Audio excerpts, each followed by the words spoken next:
Welcome, viewers and listeners of Riga Security Forum podcast. My name is Mārtiņš Vargulis. I am researcher of Latvia Institute of International Affairs. This is the last episode of podcasts, and unconventional issues were discussed in the first podcasts. Today we are going to be talking about security, defense, both in the context of Latvia, NATO and transatlantic relationships. And I am honored to have here today Ambassador, Assistant Secretary General for Public Diplomacy, Madame Baiba Braže. And thank you for joining us today in a time which is very challenging for security especially. Hello, I am not a Latvian ambassador, but being ambassador is something of a historic Latvian memory, which just basically thank you for taking the word, spreading the word about Latvia in NATO. And I must say, we are publishing Deterrence through adaptation, the case study of Latvia, which, together with NATO Public Diplomacy Center funding, was developed. And here, internal and external security researchers and practitioners research how, in various fields and dimensions, NATO should be developing in order to be resilient to various changes from outside. Well, for NATO to be resilient. And this is why I would like to begin discussion with you and ask you a question. For you, what has been the key to success? What has allowed NATO to be resilient over all these years, as it also has been challenged, of course, previously? NATO is the only and powerful military alliance in the world. And 30 member countries of it are ready to face any threats and challenges. And as you said, also we were successful over the years in this task. It is a 30-country family with 1 billion of people living in peace and security, which is the most important, is a priority on our agenda, and this is why all member states are ready, and NATO is ready to adapt to the future challenges. Old threats and previous challenges are also alive, and new are arising, different kinds of threats. And this is why in NATO it is our goal, and also for each member state, to practically implement the measures necessary, because security is the basis. It is the basis for development of the economy. It is on the basis of the dreams of ourselves and our children and of all our future. It is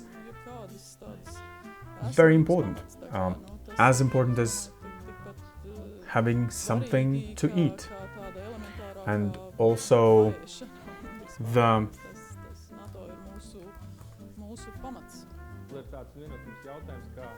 this deterrence element is very important. And how would you describe what kind of world do we live in right now? What are the challenges the alliance faces?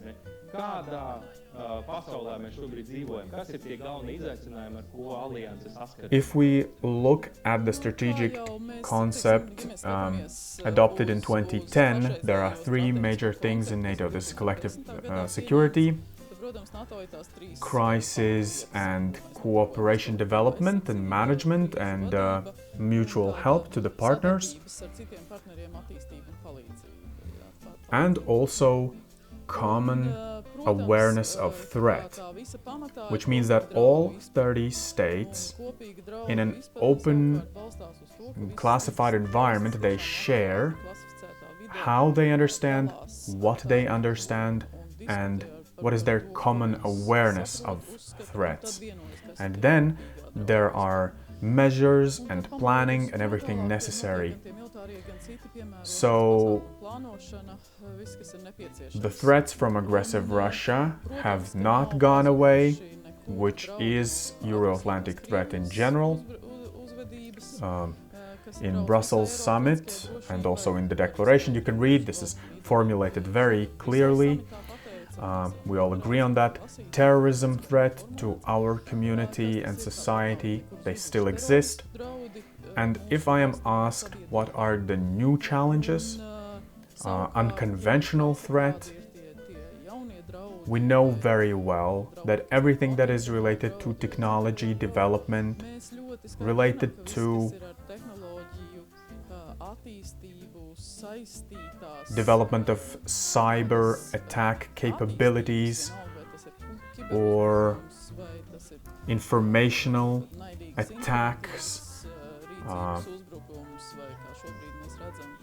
or other kinds of threats and hostile activities, they cannot, of course, make, like, it is not the threat overall to the security in general. It does not, our security is not broken apart by any of these threats, but being together and being aware of a common and single security environment, because all the member states are sharing information, training, we are training who are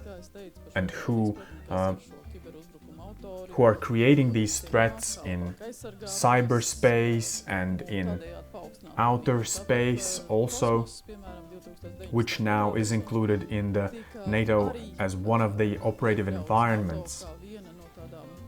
Because all the communication, data transfer, space militarization, this is something NATO is also worried about, concerned about, and the member states are.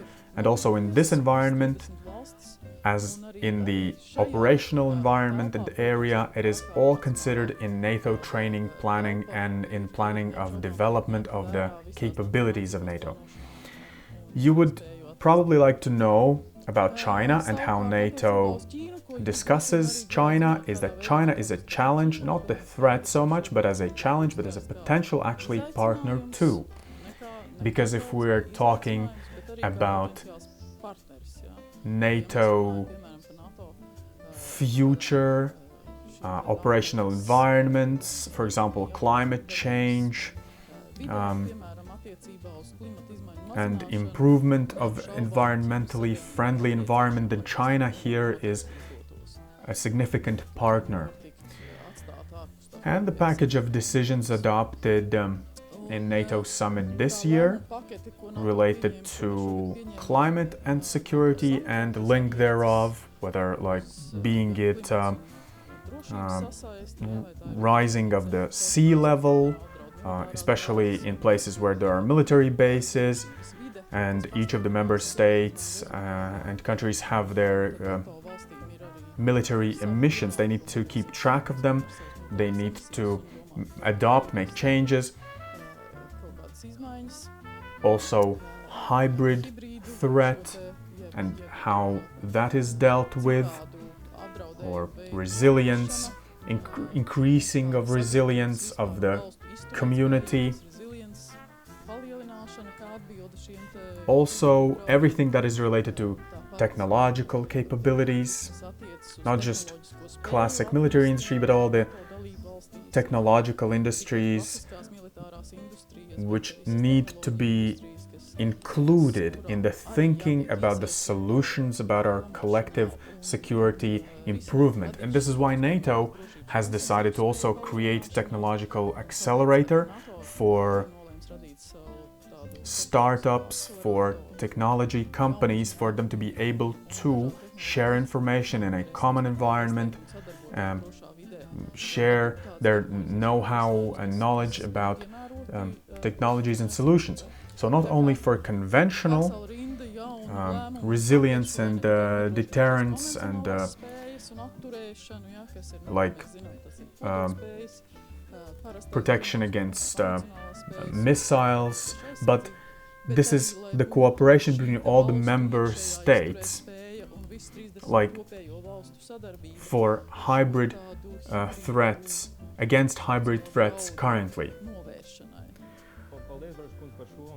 So this policy, thank you for introduction regarding it, and now which is hybrid warfare, which is directed towards one of the NATO member states, and in a way also towards Latvia. In new NATO concept, are we discussing about in the view of the possibility of some, what would be the reaction? For example, what would NATO do more with their allies and the alliance itself, given the events on the border? You know, there's always the leading role is that of the member states, whether they are asking for assistance and what kind of specific assistance, be it cyber attack or other kind of attack. I must say that the national systems, they need to be linked and interconnected, not only between internally ministries, organizations, from Prime Minister, Ministry of Interior and others, but also the big companies, not only those owned by the state, but also private companies. They all need to be interlinked for critical infrastructure needs, some of importance on the scale of the whole nation, like research institutes like yours, Latvia Institute of International Affairs, journalists. They need to be aware, the academics need to be aware, education system, it all has to be linked in one single common awareness about threats and how to deal with these threats. NATO, being 30 member state organization, we have concluded that this is the only transatlantic international security, politically military alliance where we have such cooperation,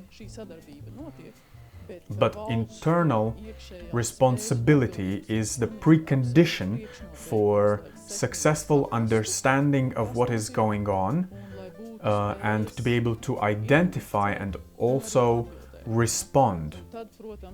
And such cooperation in between the 30 states and this awareness, as I said, it creates the best possibility for response. That is already the next step. So for example, on the border now, definitely when Poland, Lithuania, Latvia conclude that it needs assistance, and as you remember that Lithuania asked NATO hybrid attack support assistance, and NATO sent it to Lithuania, helped Lithuania. This was a particular action from Lithuania. Lithuania believed it is justified. So NATO cannot substitute internal force, readiness of the internal force to identify and react. In your previous answer, you were talking about China, People's Republic of China, and shifting from Russia to maybe China, this meaning the focus, and especially here in Latvia, what does practically it means that we need to somehow react to the threats from, or challenges, as you said, which originate from China's ambition, and maybe in the whole Baltic region. Secretary General also talked about it, and all the member states in NATO believe that China currently is not a direct threat to NATO, but at the same time, there are uncertainties and questions.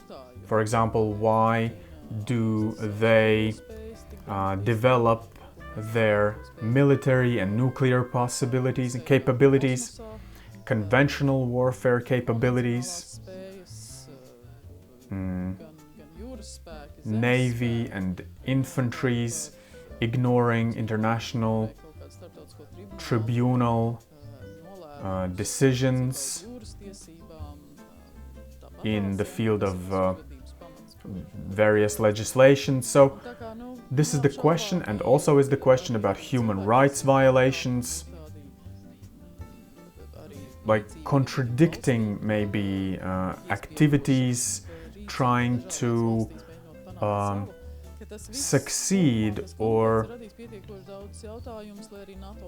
well, somehow forcefully introduce their opinion as more important.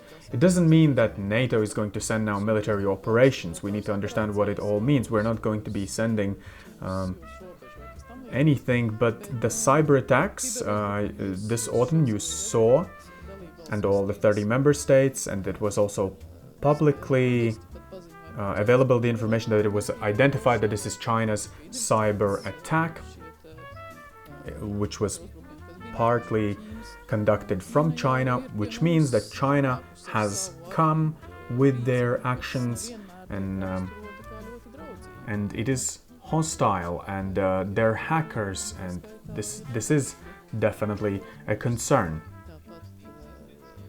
And China investment in critical infrastructure, which can later limit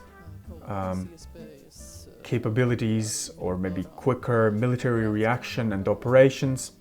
Also, private companies of the member states there are which believe that Chinese companies have this, they compete,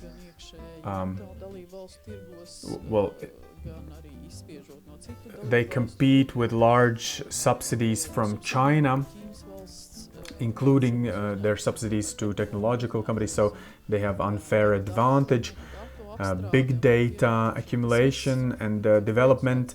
This is all complex, which raises many questions NATO needs to address and discuss. 30th of November, in Latvia, it is planned that the ministers of foreign affairs will meet in Latvia, and what are the tasks for the next decade for NATO, what NATO needs to do in order to continue being the most powerful international security organization, alliance. For NATO and in member states, it is important to understand that currently we are in the era of strategic competition. It is a competition between democracies like Latvia, where we can safely believe that our human rights are they're going to be observed. We will be able to continue working with other member states. We have freedom of education, travel, and it is a competition between such democracies and authoritarian states, where they are internationally have a different strategy, and also they are the threat to other nations. And the era of this competition will also mean that we need cooperation within NATO. We need to invest heavily in ourselves, in the alliance, in our future capabilities. And also, this is why involvement of all the societies and companies is important.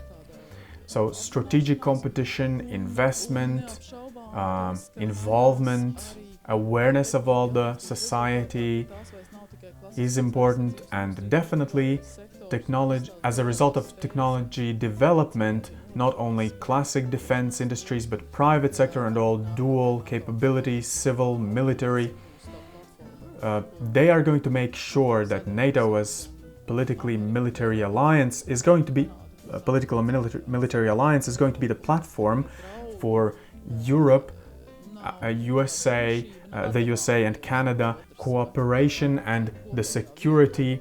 It is integrated, it is one common and single security environment which can only be made stronger.